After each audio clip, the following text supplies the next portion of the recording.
À toi la gloire, ô ressuscité. À toi la victoire pour l'éternité.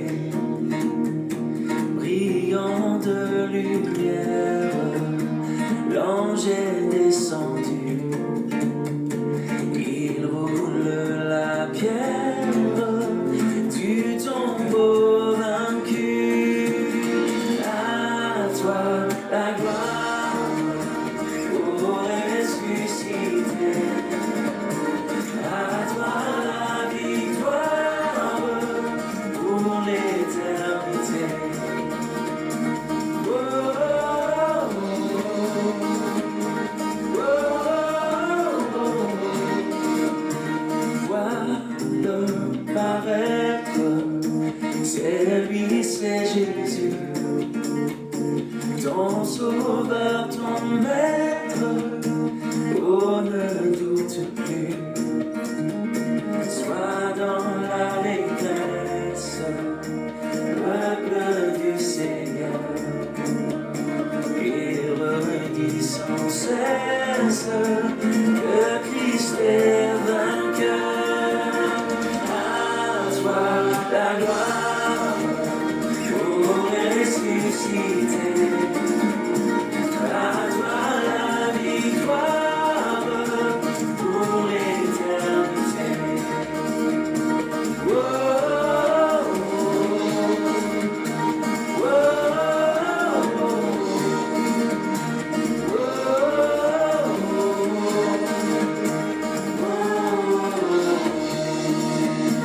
il est ma victoire, mon puissant soutien, ma vie et ma gloire, dont je ne crains rien.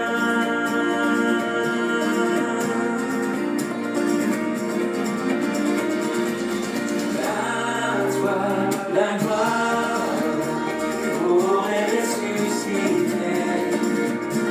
À toi la victoire pour l'éternité. Oh, à toi la gloire, ô ressuscité. À toi la victoire pour l'éternité.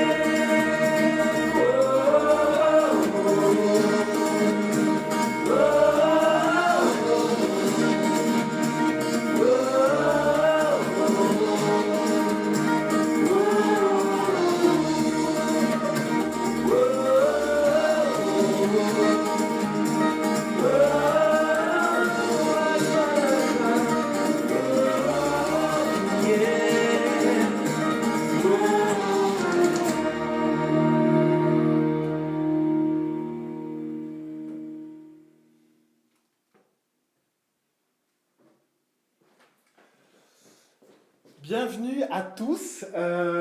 Les églises en France sont fermées, la chapelle est fermée, mais on peut quand même louer le Seigneur et on est quand même connecté par l'Esprit Saint. Et si on filme la louange, si on continue à faire un culte, même si l'église est fermée, c'est parce que l'église de Jésus ne sait pas en aller comme ça. Elle s'en ira quand Jésus reviendra la chercher. Mais comme c'est pas encore le cas, on est là, on loue Dieu. Dans nos maisons, dans nos cœurs, on reste dans la joie, on reste dans la paix. Et on va continuer aussi à prêcher la parole de Dieu. Et peut-être que c'est les temps les plus favorables pour prêcher la parole de Dieu et que tout le monde puisse se connecter sur les réseaux sociaux et puis écouter la parole de Dieu, ce que Dieu a à nous dire dans ces temps qui sont particuliers et dans ces temps d'épreuve. On va remettre ces moments de louange et aussi d'enseignement de la Bible, de la parole de Dieu dans les mains de notre Dieu. Seigneur Jésus, on te remercie, mon Dieu, pour ces moments, parce qu'on peut toujours te louer. On peut toujours te louer, parce que tu es le Dieu qui est dans le ciel et tu aimes la louange. Et quand on te loue, tu dis que tu es avec nous, tu sièges au milieu des louanges de ton peuple. Et on veut te louer même si on est seul dans nos maisons, on veut te louer même si on est 2 ou 3 à l'église, on veut te louer, Seigneur, parce que tu es présent dans nos vies. Merci Jésus. Amen.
chanterai gloire.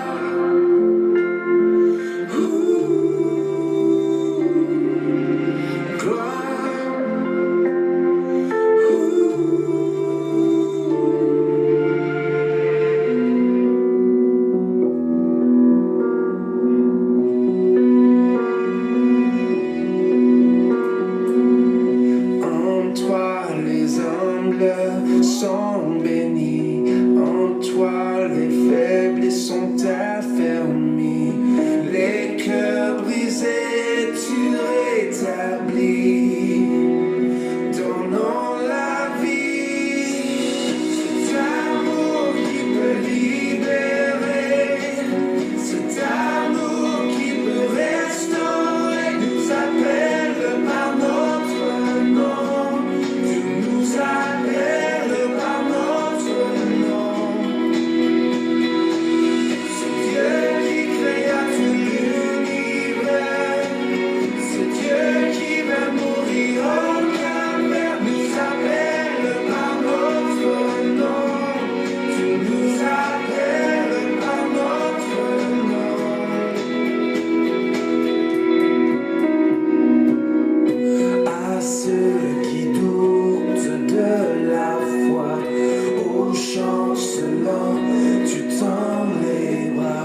C'est le moment des annonces. Et la première annonce qu'on peut faire, c'est que les hommes cherchent à vaincre le coronavirus, et il va avoir peut-être du mal, mais que Jésus a vaincu la mort. Et il faut que ça soit la plus grande chose qui nous encourage, parce que même si on est appelé peut-être à quitter cette vie dans pas longtemps, ou dans des années, ou dans des dizaines d'années, Jésus a vaincu la mort, et si j'ai mis ma foi en lui, ça suffit.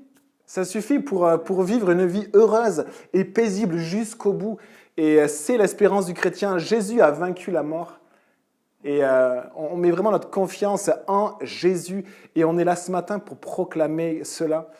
La deuxième annonce, c'est que l'Église, la chapelle, on reste connecté par l'Esprit de Dieu, par l'Esprit Saint. L'Esprit Saint nous lie, on est unis par l'Esprit. Et on reste connecté aussi par la technologie. On n'hésite pas à prendre des nouvelles, à s'appeler, à mettre des nouvelles aussi sur WhatsApp. On a ouvert un groupe WhatsApp. N'hésitez pas à mettre des nouvelles de vous, ça nous fait plaisir. Ou des photos de vous. Pas trop bizarre s'il vous plaît, mais mettez des photos. Non, je plaisante. Et on est vraiment heureux d'avoir des nouvelles, de prendre des nouvelles les uns des autres. Et puis aussi de prier les uns pour les autres. Donc n'hésitez pas à mettre des requêtes de prière aussi, parce qu'on est tellement contents de pouvoir vraiment partager les prières, prier les uns pour les autres, nous répète la parole de Dieu. Et puis voilà, on va encore faire un chant, et après on passera à la prédication. Simplement, dernière chose, votre pasteur est disponible pour vous, n'hésitez pas à m'appeler, je peux me déplacer, même jusqu'à Vierzon. Plus loin on verra, mais vraiment vous n'hésitez pas, vous m'appelez, et puis on reste connectés. Soyez tous bénis. Un chant et puis la prédication.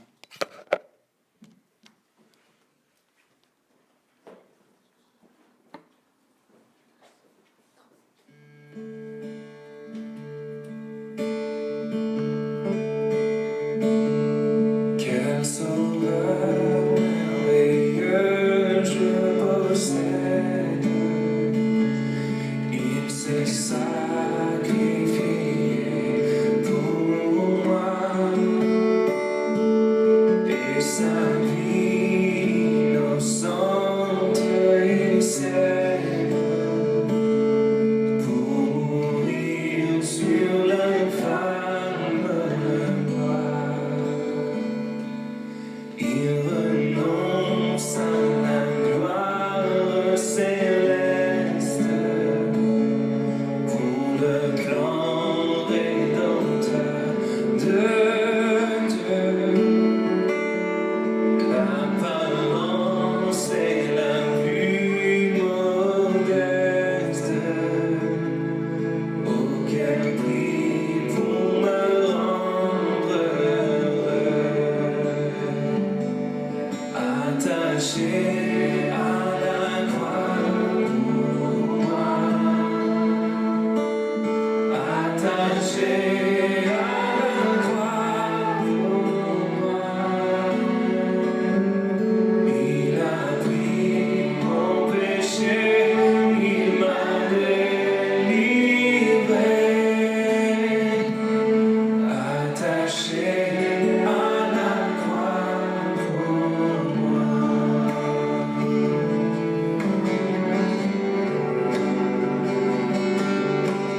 c'est le moment de la prédication.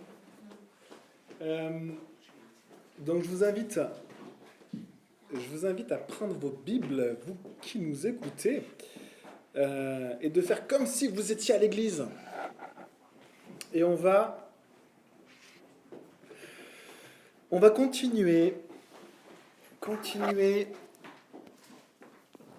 dans Matthieu. Donc on s'était arrêté dans Matthieu 26, chapitre 26 et au verset 56. Et on va repartir à ce verset-là. Donc Matthieu chapitre 26.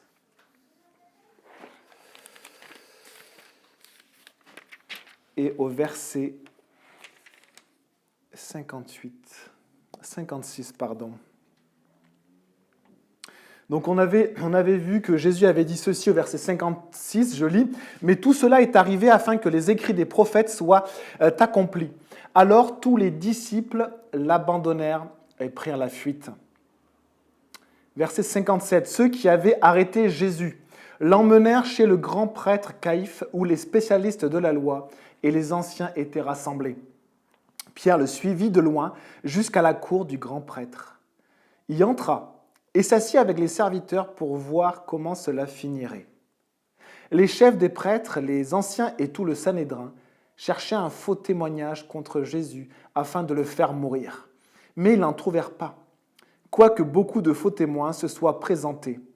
Enfin, il en vint 2 qui dirent « Celui-ci a dit, je peux détruire le temple de Dieu et le reconstruire en 3 jours. » Le grand prêtre se leva et lui dit « Ne réponds-tu rien ? Pourquoi ces hommes témoignent-ils contre toi ?» Mais Jésus gardait le silence. Le grand prêtre prit la parole et lui dit « Je t'adjure par le Dieu vivant de nous dire si tu es le Messie, le Fils de Dieu. » Jésus lui répondit « Tu le dis. De plus, je vous le déclare, vous verrez désormais le Fils de l'homme assis à la droite du Tout-Puissant et venant sur les nuées du ciel. » Alors le grand prêtre déchira ses vêtements en disant « Il a blasphémé. Qu'avons-nous encore besoin de témoins? Vous venez d'entendre son blasphème. Qu'en pensez-vous » Ils répondirent « Il mérite la mort. » Là-dessus, ils lui crachèrent au visage et le frappèrent à coups de poing. Certains lui donnaient des gifles en disant « Christ, prophétise-nous qui t'a frappé. » Et on va prier. Seigneur Jésus, on te remercie pour ta parole, même si celle-ci est difficile et même si on s'approche, Jésus, de ce moment qu'on appelle la passion, de ce moment où tu vas souffrir, Seigneur. Tu vas être complètement abandonné de tous, rejeté, humilié, frappé, on va te cracher dessus, on va te gifler, faire les choses les plus odieuses au Fils de Dieu. Et on veut te remettre, Seigneur, ces moments dans ta parole. S'il te plaît, enseigne-nous, montre-nous vraiment, révèle-nous, Seigneur, tes grâces, tes bénédictions, tes promesses dans ta parole. Révèle-nous ta vérité, que l'on puisse connaître ce qui est vrai, s'il te plaît, que l'on puisse connaître ce qui est vrai. Enseigne-nous ce matin. Merci Jésus. Amen. Alors après ce moment de veille et de prière que Jésus a eu avec ses disciples, il avait appelé ses disciples et puis après 3 de ses grands amis, de ses meilleurs amis, et il était allé veiller, prier, ses disciples s'en souvenaient, s'étaient constamment endormis. Et à 3 reprises, et à la 3e reprise, voilà ce qui se passe, c'est qu'on vient le chercher, on vient arrêter Jésus. Et Jésus avait dit ceci à ses disciples, « Voici l'heure est proche et le Fils de l'homme est livré entre les mains des pécheurs. » Et voilà ce qui arrive, c'est que Jésus, qui se décrit lui-même comme le Fils de l'homme, il est arrêté. Il est livré, on l'arrête comme un criminel, comme un brigand, la nuit, avec toute une troupe, au cas où il se révolterait, et on se saisit de lui et on l'arrête. Et c'est Judas qui arrive pour le trahir avec une foule de personnes armées.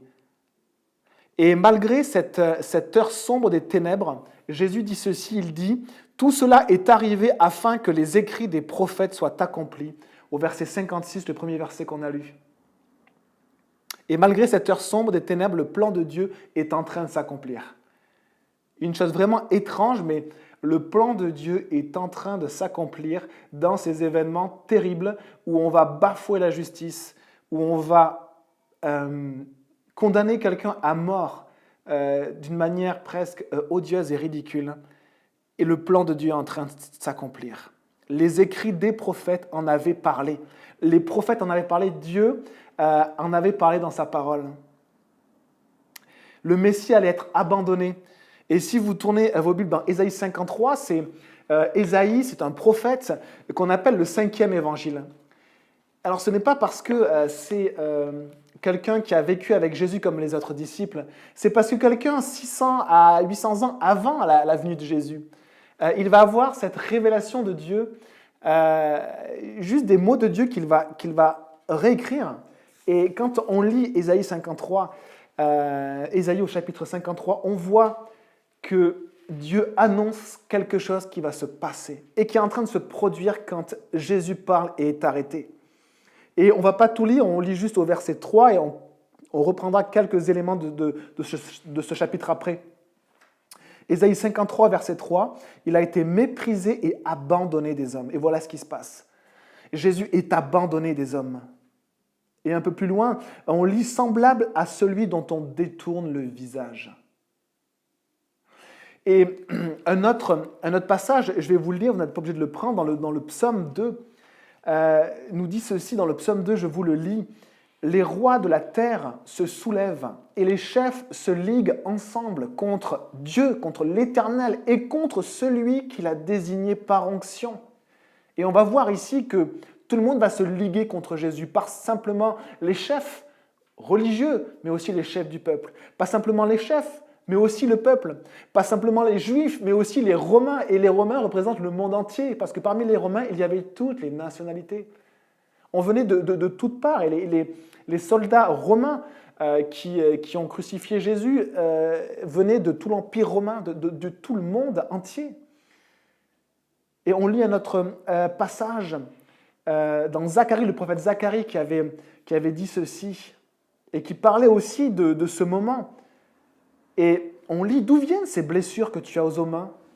Et il répondra, c'est dans la maison de ceux qui m'aimaient que je les ai reçus. Et on se souvient que Dieu avait prévu de frapper son berger, de frapper celui qu'il allait envoyer. Épée, réveille-toi contre mon berger, Dieu parle.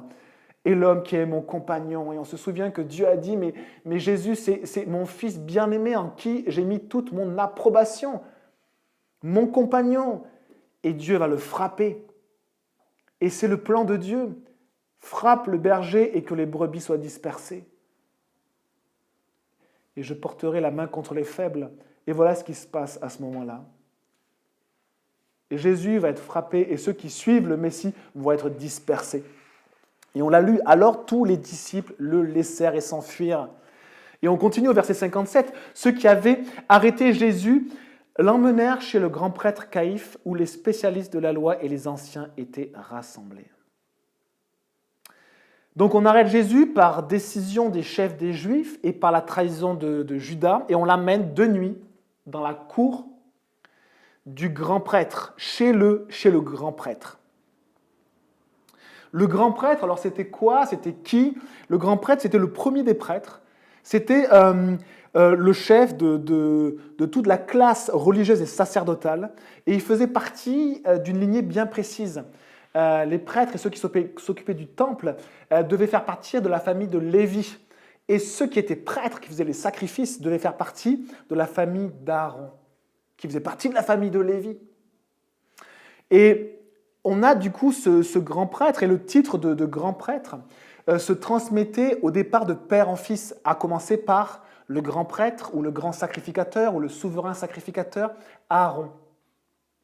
Mais on voit qu'au fil des siècles, les rois ont commencé à utiliser leur pouvoir pour révoquer certains et nommer d'autres.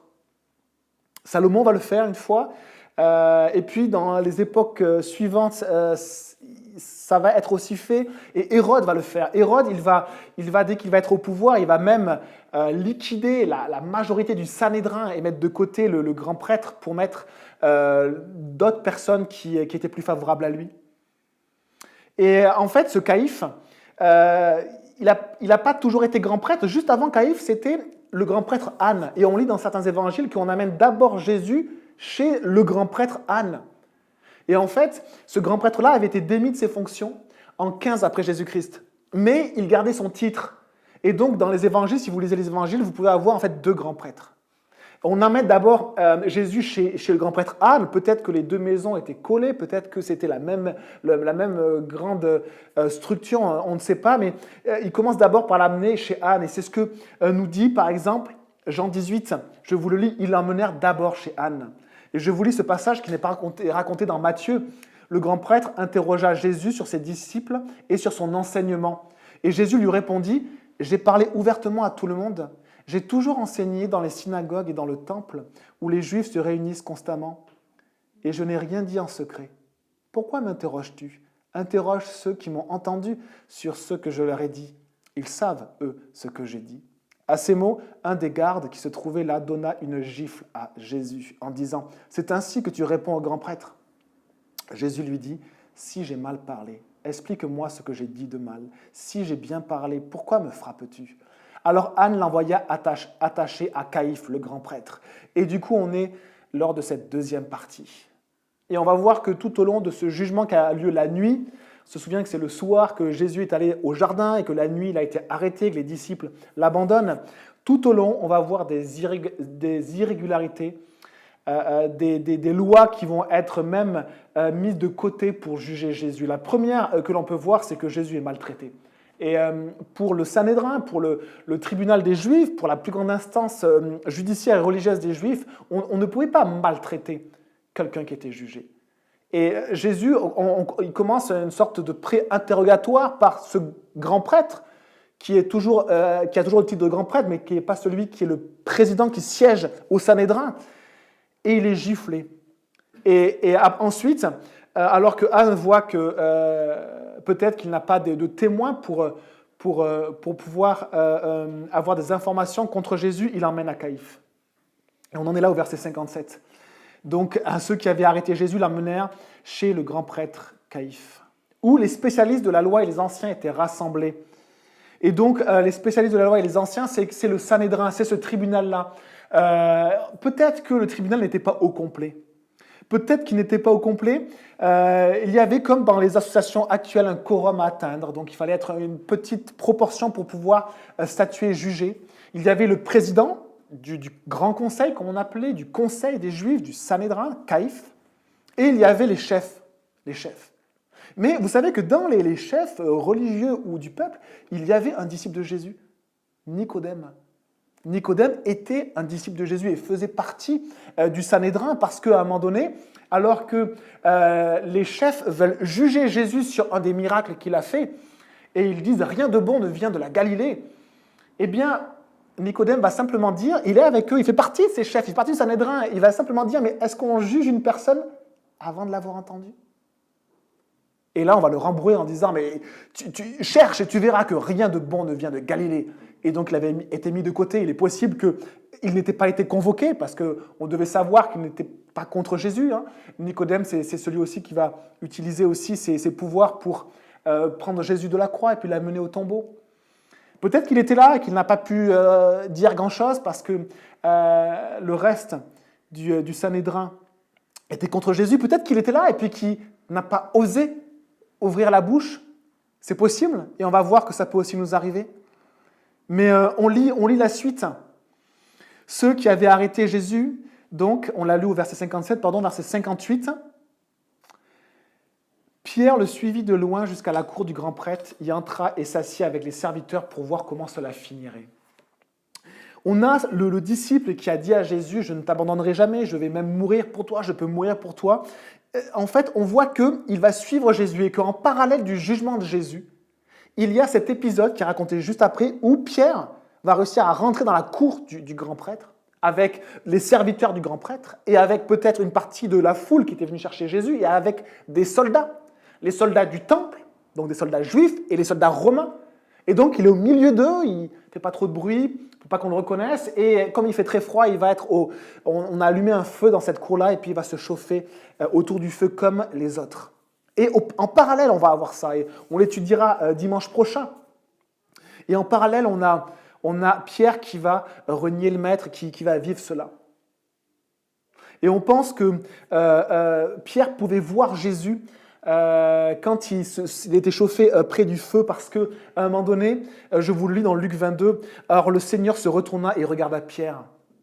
Au moment où on est en train de humilier Jésus, au moment donné où on est en train de l'interroger d'une mauvaise manière, Pierre, lui, est en train de renier le Seigneur. Et ces deux choses se passent en parallèle. Et alors Pierre se souvint que ce que le Seigneur lui avait dit. Avant que le coq chante, tu me renieras 3 fois. Et Pierre sortit et pleura amèrement. Et donc on a ces deux événements qui ont lieu ensemble en fait. Et c'est pour ça que dans les évangiles, parfois il est parlé du reniement de Pierre avant l'interrogatoire, d'autres fois après. Ces deux événements se passent en même temps. Et il y a une échelle de temps aussi. C'est que l'interrogatoire de Jésus a dû durer au moins 1 heure, s'il n'est pas plusieurs heures. Parce que dans un évangile, on voit qu'après 1 heure, eh bien, on va reparler à Pierre, par exemple. Et donc, au verset 59, les chefs des prêtres, les anciens et tout le Sanhédrin cherchaient un faux témoignage contre Jésus afin de le faire mourir. Et c'est vraiment triste parce que on est au niveau de l'instance des hommes qui est normalement la plus honnête, la plus digne, qui est vraiment les représentants du peuple et les représentants aussi de Dieu. Le Sanhédrin, il mixe les deux, c'est-à-dire à la fois représentant du peuple, on peut penser à l'Assemblée nationale, on peut penser à nos ministres, on peut penser à notre président, et à la fois représentant de Dieu, on peut penser à ceux qui pensent être les représentants de Dieu sur la terre. Eh bien, ces deux groupes qui forment le Sanhédrin sont en train de trouver des faux témoignages. Ils sont en train de rechercher à tout prix des faux témoignages pour faire mourir Jésus. Ils mettent de côté complètement la justice, l'équité, la droiture, ces valeurs que l'on élève. Et face à Jésus, on oublie ça. Face à Jésus, devant nous, Jésus qui est humilié, on oublie ça et on veut juste le faire mourir. On veut juste trouver des mensonges contre lui. Et vous savez, ça ne s'est pas arrêté à ce moment-là de trouver des mensonges contre Jésus, dérangé par juste la présence de Jésus, ce que Jésus a fait. Mais Jésus est venu dans le monde et ce qu'il a fait, c'est écrit par des témoins oculaires. Et personne n'a pu détruire ces témoignages. Personne, depuis 2000 ans, Matthieu, Marc, Luc, Jean, ont écrit ce qu'ils ont vu, ce qu'ils ont entendu.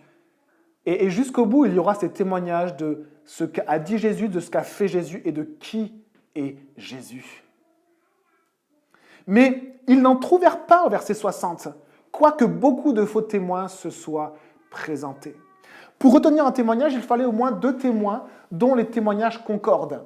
Et alors, du coup, là, ils essaient de trouver plein de gens qui ont entendu Jésus parler, et puis des témoignages qui servent leur cause, donc des faux témoignages un peu déformés.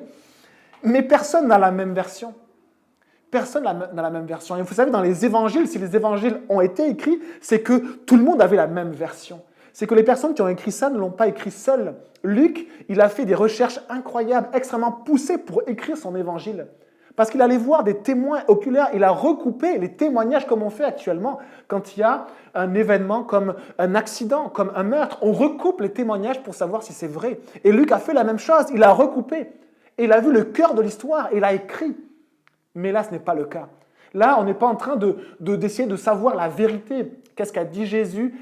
Qu'est-ce qu'a fait Jésus? Non, on est juste en train de chercher un faux témoignage. Et pour qu'il soit retenu contre Jésus, il fallait 2 témoins qui disent quelque chose qui concorde. Mais ils n'y arrivent pas. Ils n'y arrivent pas, ils n'en trouvent pas.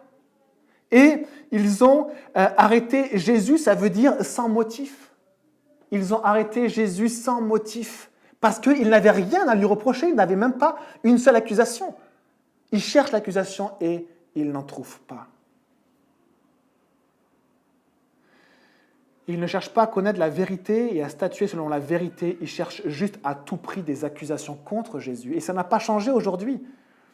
Valable ou non, pour pouvoir le condamner. Mais ils n'en trouvèrent pas. Si on est sincère, si on cherche vraiment la vérité, et même historique, on ne trouve pas de témoignage contre Jésus. Ésaïe 53 nous dit « Il n'avait pas commis de violence et il n'y avait pas eu de tromperie dans sa bouche.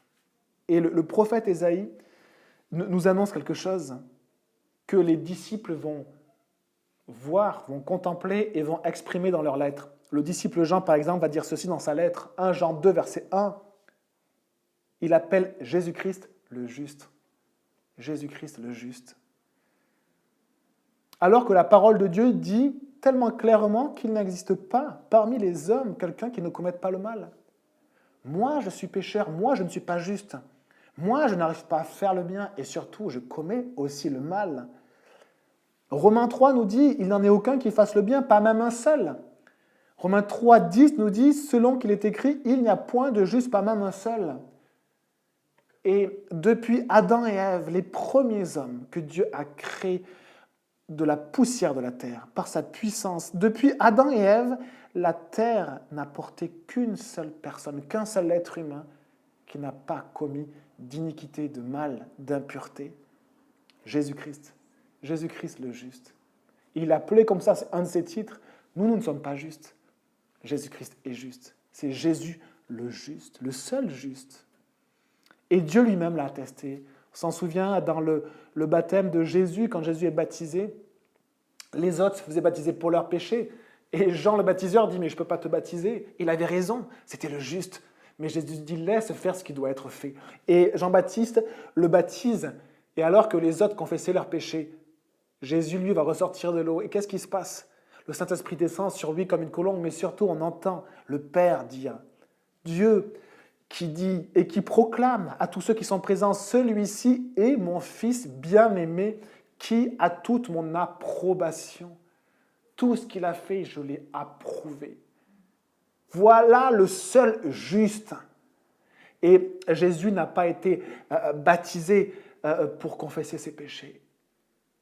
Mais il a été baptisé du Saint-Esprit. Il a reçu le Saint-Esprit, rempli du Saint-Esprit pour faire l'œuvre de Dieu. On avait rappelé que c'est ce qu'on a besoin.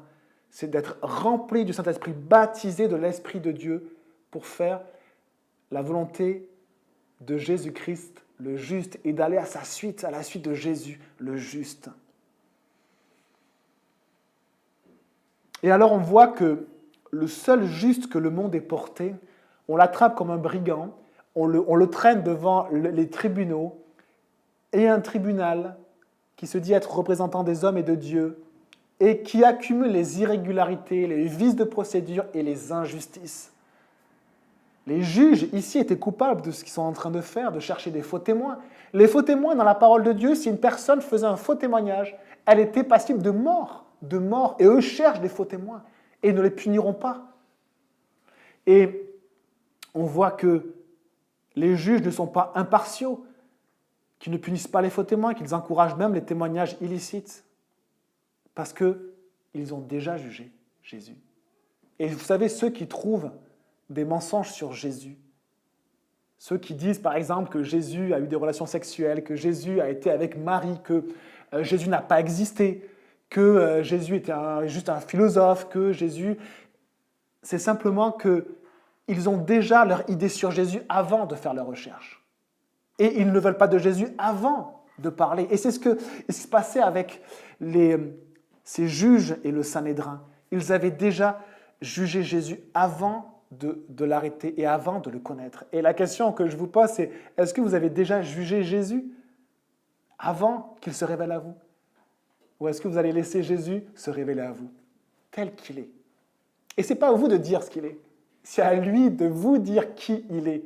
C'est à lui de vous dire qui il est. Qui es-tu, Jésus? Qui es-tu? Et on lit au verset, à la fin du verset 60, enfin, il en vint deux. Enfin, il trouve deux faux témoins, mais qui ont des témoignages qui concordent.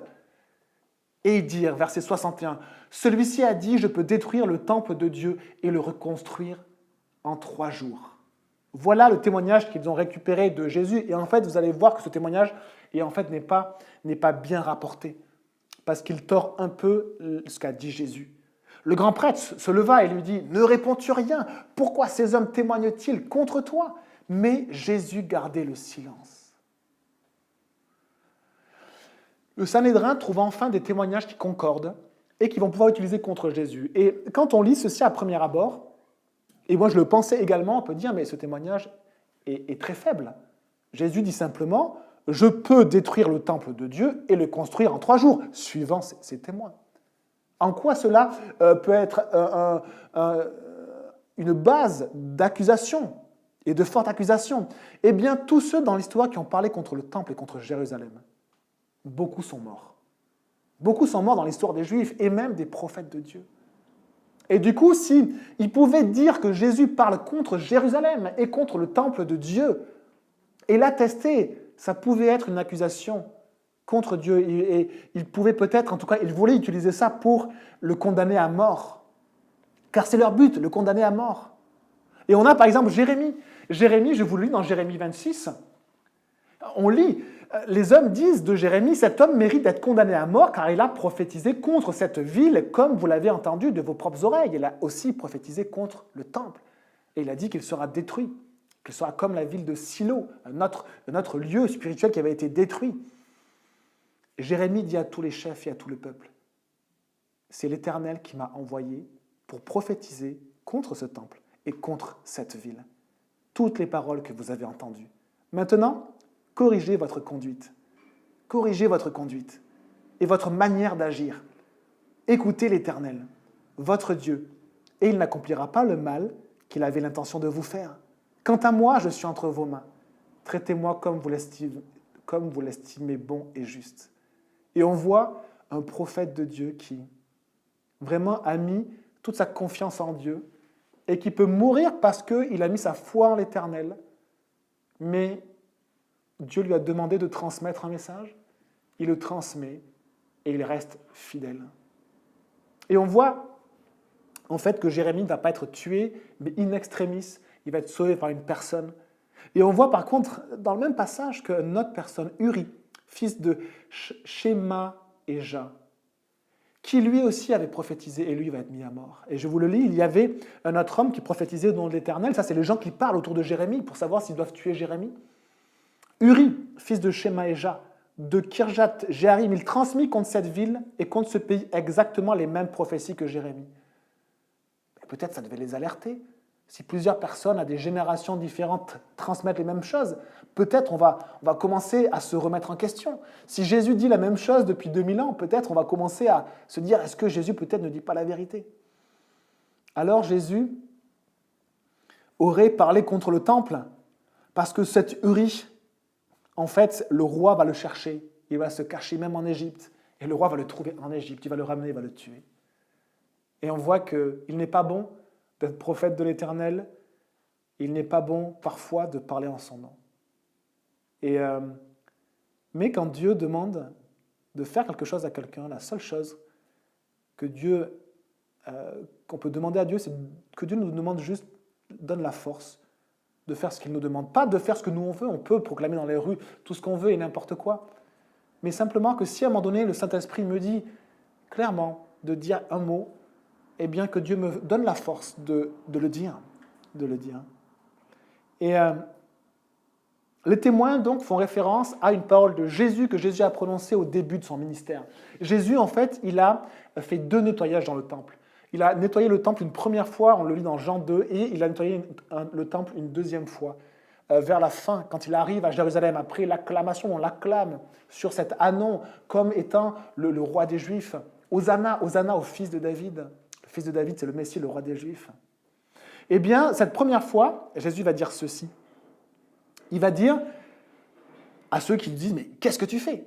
Détruisez ce temple, et en 3 jours, je le relèverai. » Jésus ne dit pas « Moi, je vais détruire le temple » ou « Moi, je peux détruire le temple ». Il dit simplement « Détruisez ce temple. Si vous détruisez ce temple, moi, je le reconstruirai en 3 jours. » Et il est dit juste après que Jésus, parlait de son propre corps. Et donc, Jésus a un langage spirituel. Et il dit, en fait, il annonce prophétiquement, vous allez détruire ce temple, c'est-à-dire moi-même. Mais 3 jours après, le temple sera à nouveau debout. Mais les hommes ne comprennent pas ce qui est spirituel. Et s'en servent pour accuser Jésus, parce qu'on a besoin de l'Esprit de Dieu pour comprendre ce qui vient de Dieu. La Bible nous dit que on comprend ce qui vient des hommes par l'esprit de l'homme, mais on ne peut pas comprendre ce qui vient de Dieu par l'esprit de l'homme. On a besoin de comprendre ce qui est spirituel par ce qui vient de Dieu, par l'esprit de Dieu. Et c'est pour ça que quand Pierre, à un moment donné, s'exclame à Jésus, mais tu es le Christ, le Fils du Dieu vivant. Jésus répond, ce n'est pas le sang et la chair qui t'ont fait reconnaître cela. Ce ne sont pas des hommes qui t'ont révélé cela, mais c'est mon Père. Pour connaître ce qui vient du ciel, on a besoin que Dieu ouvre notre cœur, agisse en nous. On a besoin du Saint-Esprit pour comprendre les choses, pour que Dieu nous ouvre les yeux.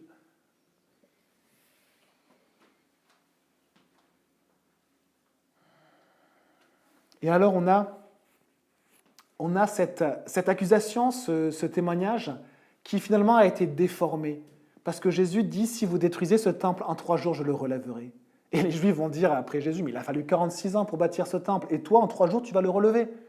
Et ils ne comprennent pas. Mais il parlait du temple de son corps. C'est pourquoi, lorsqu'il fut ressuscité des morts, ses disciples se souvinrent qu'il avait dit cela.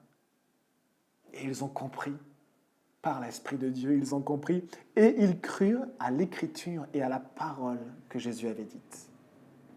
1 Corinthiens 2,11 nous dit « Personne ne connaît les choses de Dieu si ce n'est l'Esprit de Dieu. » Et au verset 62 de Matthieu, on continue. Ces accusations semblent quand même trop légères pour accuser Jésus. Pourquoi ? Parce que Jésus n'a pas attaqué le temple et n'a pas parlé contre le temple. Il a juste dit, si vous détruisez le temple, je le reconstruirai. Et pas, je peux détruire. Et en tout cas, même si on prend les témoignages de ces faux témoins, je peux détruire le temple. C'est une accusation, effectivement, contre le temple, mais peut-être qui n'est pas suffisante. Et alors, ils sont bloqués. Et le grand prêtre va essayer à plusieurs fois de faire parler Jésus pour retenir ses propres paroles contre lui. S'il pouvait, là, à ce moment-là, parler contre le temple et contre Jérusalem, on pourrait le condamner. Mais regardez ce qui se passe. Le grand prêtre se leva et lui dit, « Ne réponds-tu rien ? Pourquoi ces hommes témoignent-ils contre toi ?» Mais Jésus gardait le silence. Et vous voyez, on n'a pas toujours à répondre. On n'a pas toujours à répondre à ceux qui nous posent des questions ou ceux qui veulent nous faire répondre. Les personnes veulent nous faire parler et veulent nous faire dire des choses. On peut se taire. On peut ne pas répondre. Ce n'est pas un péché de ne pas répondre. Et une autre chose, c'est que Jésus avait le droit de se défendre. Il avait le droit, il pouvait aussi parler. Mais le grand prêtre veut retenir ses paroles contre lui. Et Jésus, lui, ne rentre pas là-dedans. Il voit ses faux témoins, il voit les cœurs, il voit la volonté de ses chefs, de ses responsables, soi-disant représentants de Dieu et responsables des hommes. Jésus n'utilise pas ce droit. On l'accuse, il reste muet. Ésaïe 53, verset 7. Il a été maltraité et opprimé ou humilié et il n'a pas ouvert la bouche. On l'a accusé, on l'a après frappé, on l'a humilié, on l'a giflé, on lui a craché dessus et il n'a pas ouvert la bouche. Semblable à un agneau qu'on amène à la boucherie, à une brebis muette devant ceux qui l'attendent. Il n'a pas ouvert la bouche. Et au verset 63, on voit que le grand prêtre commence à être impatient. Il s'est passé peut-être beaucoup de temps, peut-être même que le jour se lève, ou que le jour va bientôt se lever. Et le grand prêtre va faire quelque chose qui est illégal. Et ce n'est pas la première chose, puisqu'on l'a vu. On a cité au moins 3 choses illégales. Il va mettre une pression sur Jésus pour qu'il réponde. Et c'était interdit. L'accusé pouvait ne pas répondre. Et il dit ceci. Le grand prêtre prit la parole et lui dit « Je t'adjure par le Dieu vivant de nous dire si tu es le Messie, le Fils de Dieu. » Je t'adjure par le Dieu vivant. C'est vraiment, je te supplie au nom de Dieu. Ou alors, je te commande. Au nom de Dieu, je te somme de dire la vérité au nom de Dieu. est-ce que tu es le Messie, le Fils de Dieu? Et là, c'est différent de juste avant.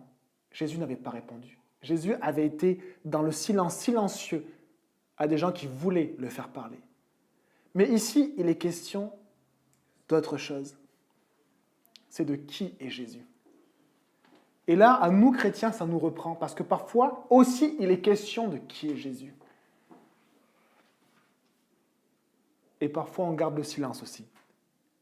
Et peut-être que dans certains moments, ce n'est pas le moment de clamer des choses. Peut-être. Et on n'a pas à clamer à tout va. Jésus est le Fils de Dieu. Jésus ne l'a pas fait de lui-même. Par contre, quand on lui demande, sur ce point-là, il répond. Et parfois, et dans l'histoire de l'Église, on a demandé à des chrétiens qui était Jésus, si Jésus était vraiment le Fils de Dieu, si Jésus était vraiment Dieu venu en chair.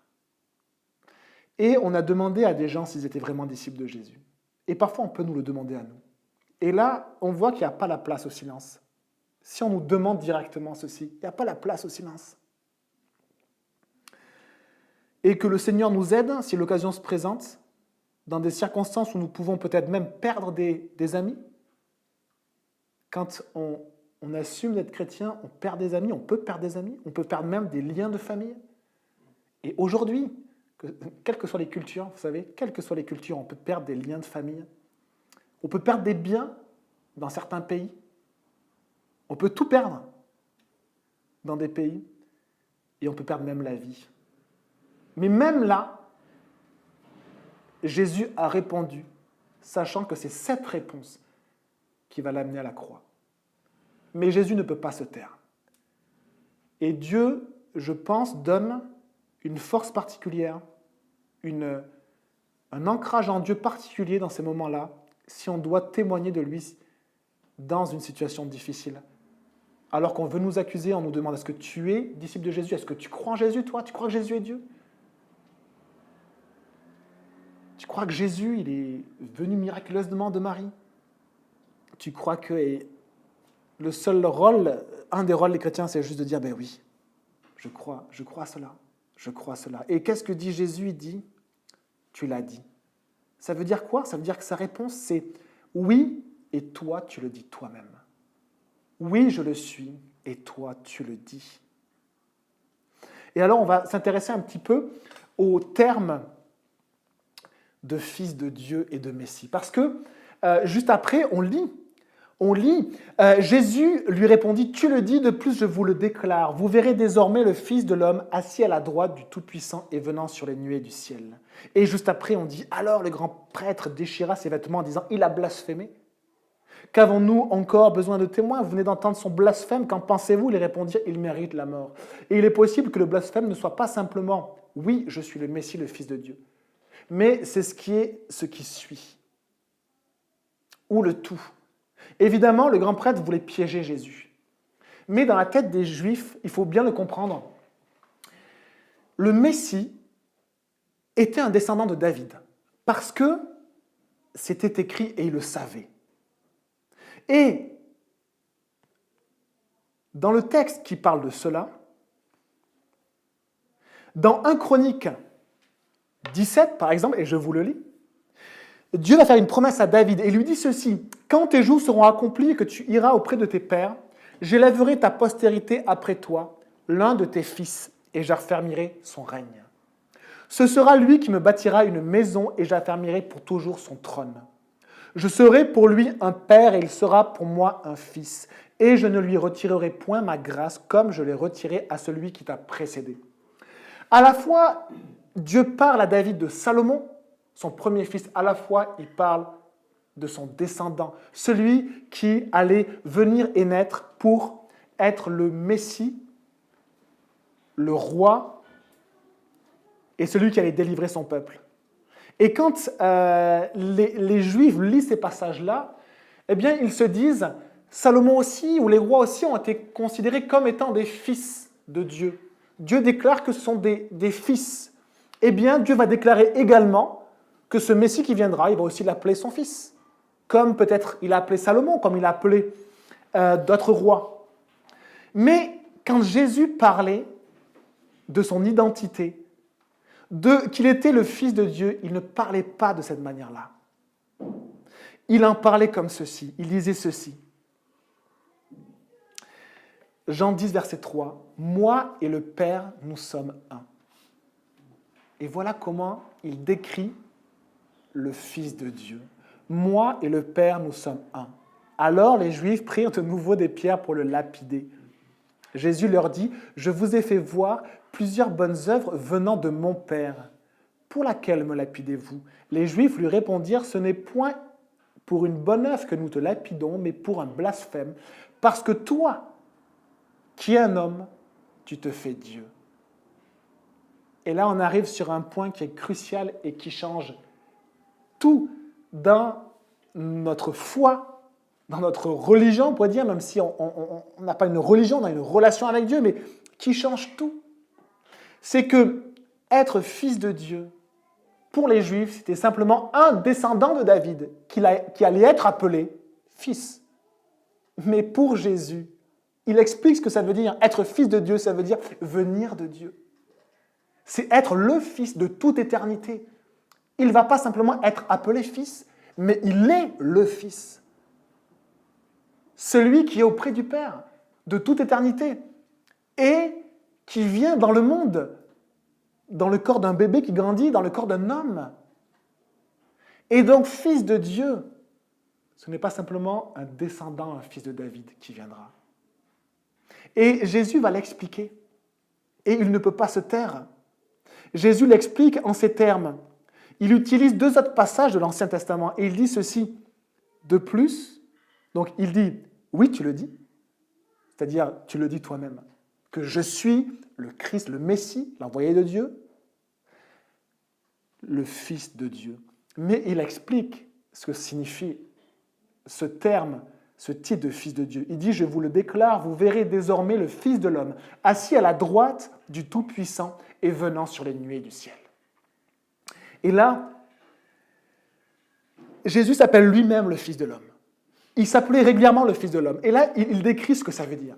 C'est que le Fils de l'homme, c'était un terme qui était employé dans Daniel 7 pour parler et pour dire ceci.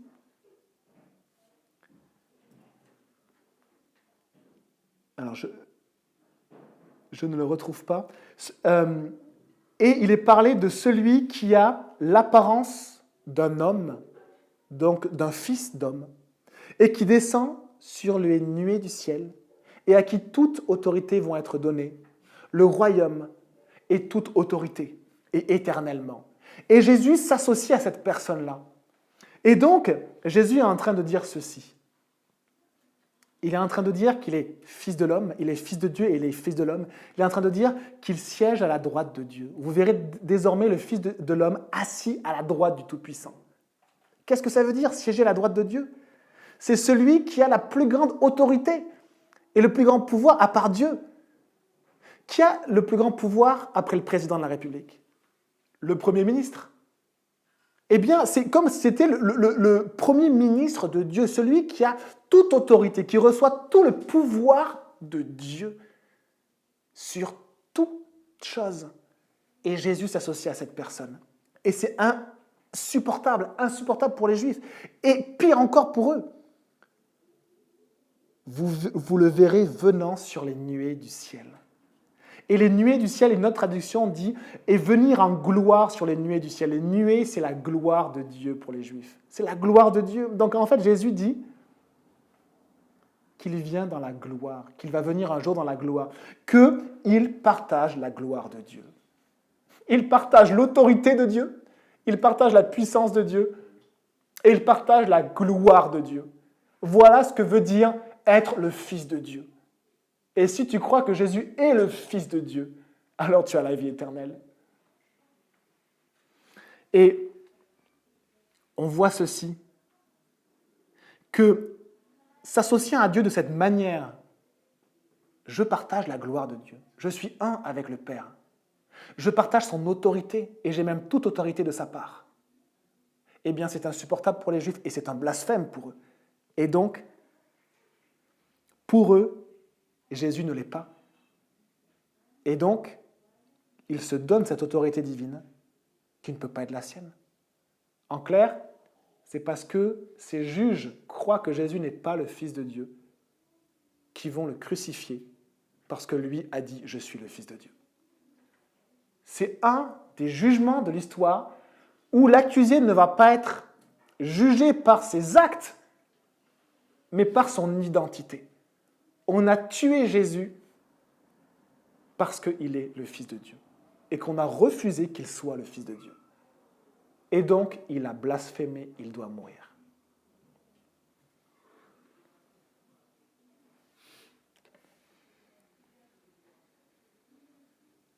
Alors, verset 65, le grand prêtre déchira ses vêtements en disant « Il a blasphémé, qu'avons-nous encore besoin de témoins ? Vous venez d'entendre son blasphème. Vous venez d'entendre son blasphème. Qu'en pensez-vous » Et là, ils tiennent l'accusation contre Jésus et ils sont tous satisfaits parce que c'est ce qu'ils cherchaient depuis le début. Ils répondirent, c'est le Sanhédrin qui parle, il mérite la mort. Là-dessus, ils lui crachèrent au visage, le frappèrent à coups de poing. Certains lui donnaient des gifles en disant « Christ, prophétise-nous qui t'a frappé. » Et on finit avec simplement ça. Pour les Juifs, dire que Jésus est le Fils de Dieu tel qu'il était auprès de Dieu, il existait avant toute chose, et qu'il vient sur la terre dans le corps d'un homme. En clair, il est Fils de Dieu et il est Fils de l'homme. Il était auprès de Dieu et il a pris la forme d'un homme, le Fils de Dieu et le Fils de l'homme, celui qui a toute autorité. Eh bien, croire cela, pour les Juifs, c'est un blasphème. Mais pour les musulmans, c'est un blasphème. Pour les musulmans, dire que Jésus est le Fils de Dieu, c'est un blasphème. Pour plusieurs raisons. Ils disent, mais vous dites qu'il y a plusieurs dieux. Non. Moi et le Père, nous sommes un. Et ils disent, mais ça veut dire que Dieu a engendré. Vous salissez son nom. C'est un blasphème. Et non. Dieu n'a pas procréé pour enfanter Jésus. Dieu est de toute éternité auprès du Père. Et Dieu l'a envoyé. Et il est fils de Dieu. Comme on peut dire, je suis fils du Maroc. Dire je suis fils du Maroc ou un fils de la France ne veut pas dire que la France m'a engendré. Ça veut dire que je viens de là. C'est mon identité. Jésus est fils de Dieu. Il vient de Dieu et c'est son identité. Mais pour certains, c'est un blasphème. Mais aujourd'hui, dans notre mode occidental, c'est une folie. Et dans beaucoup de pays du monde, c'est un danger. Les chrétiens sont des dangers. Et certains sont mis à mort, certains, on les spoil de leurs biens, parce qu'ils sont considérés comme des dangers à la société. Mais ce n'est pas nouveau. Depuis, après l'époque de Jésus, les disciples et Paul va vivre la persécution de l'Église. Et vous savez quel est l'empereur qui va persécuter d'une manière presque la plus forte les chrétiens ? Il s'appelle Marc Aurèle. Et Marc Aurèle, c'est l'empereur philosophe. Il est acclamé par tous les intellectuels français et occidentaux parce qu'il a amené la philosophie, une belle philosophie antique. Cet homme-là a considéré les chrétiens comme étant nuisibles à sa conception du monde. Et ils les ont persécutés à cause de ça. Le maître des philosophes a persécuté les chrétiens. Et on oublie ça. Et aujourd'hui encore, si vous proclamez que Jésus est le Fils de Dieu, vous pouvez être soit un danger, soit un fou, un illuminé, soit des blasphémateurs. Et parfois, nous pouvons être confrontés à cela et parfois nous pouvons avoir, comme Jésus, des gens qui peuvent nous dire « Est-ce que tu es un disciple de Jésus ? Est-ce que tu crois vraiment que Jésus est le Fils de Dieu et qu'il est Dieu ? Et que Dieu nous donne la force, pas par notre force, parce que nous sommes des peureux, mais que Dieu nous donne la force, simplement de dire oui, je le crois, Jésus est Dieu. Et si je dois être maltraité, perdre des choses, ou même mourir, mais qu'il en soit ainsi parce que c'est vrai, Et parce que Jésus a vaincu la mort. et que ma foi en lui fait que même si je meurs, je vivrai. C'est la promesse de Jésus. Celui qui croit en moi, même s'il meurt, vivra. En ces temps de coronavirus, je pense que c'est une promesse incroyable. L'homme meurt et mourra de toute manière, d'un virus ou d'une autre manière, mais celui qui croit en Jésus a la vie éternelle et cette vie commence aujourd'hui. Pour celui qui croit, pour celui qui demande simplement à Jésus de venir dans sa vie, celui qui confesse que oui, Jésus est le Fils de Dieu venu dans le monde pour mourir pour mes péchés et pour ressusciter. Dieu venu sur la terre pour nous sauver. Voici qui est Jésus-Christ. Et on va prier et on aura un dernier chant. Merci Seigneur pour ces moments, merci Seigneur pour ta parole, que tu puisses encourager, bénir par ta parole, au-delà même de ce que l'on peut même penser, imaginer, et que la gloire te revienne à toi, s'il te plaît. Merci Seigneur Jésus. Amen. Et je lis simplement ces versets. En effet, Dieu a tant aimé le monde qu'il a donné son Fils unique, afin que quiconque croit en lui ne périsse pas, mais qu'il ait la vie éternelle. Un autre verset, Romains 10, verset 9, « Si tu confesses de ta bouche le Seigneur Jésus, et si tu crois dans ton cœur que Dieu l'a ressuscité des morts, tu seras sauvé. » Troisième verset, il y en a plein dans la Bible. Jean 3, verset 36, « Celui qui croit au Fils, a la vie éternelle. Celui qui ne croit pas au Fils ne verra pas la vie. » On passe un dernier chant. Et après, on termine ces moments. Que Dieu vous bénisse tous. Passez une bonne semaine en Jésus.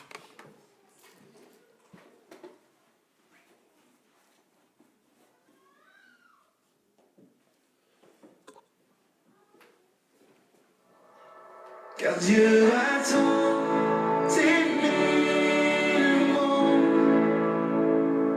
qu'il a donné son Fils unique, afin que quiconque croit ne périsse pas, mais qu'il ait la vie éternelle.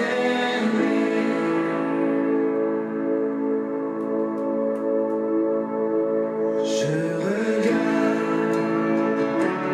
à la croix, je regarde à Jésus seul, car son amour m'a restauré, son amour m'a libéré, car Dieu a tant aimé le monde qu'il a donné son Fils unique, afin que quiconque croit ne périsse pas, mais qu'il ait la vie éternelle.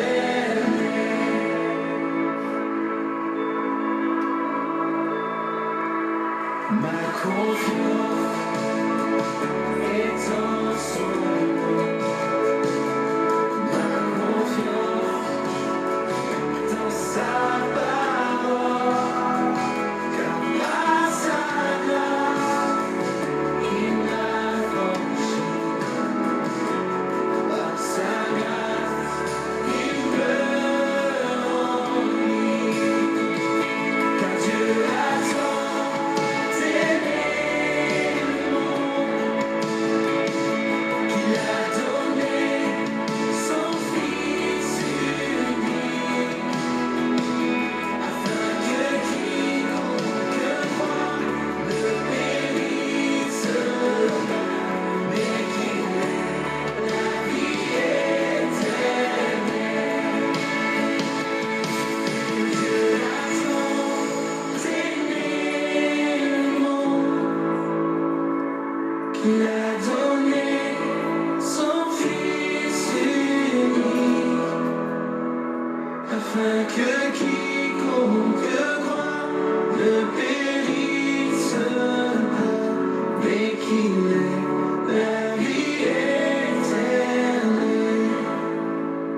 Oh oui qu'il est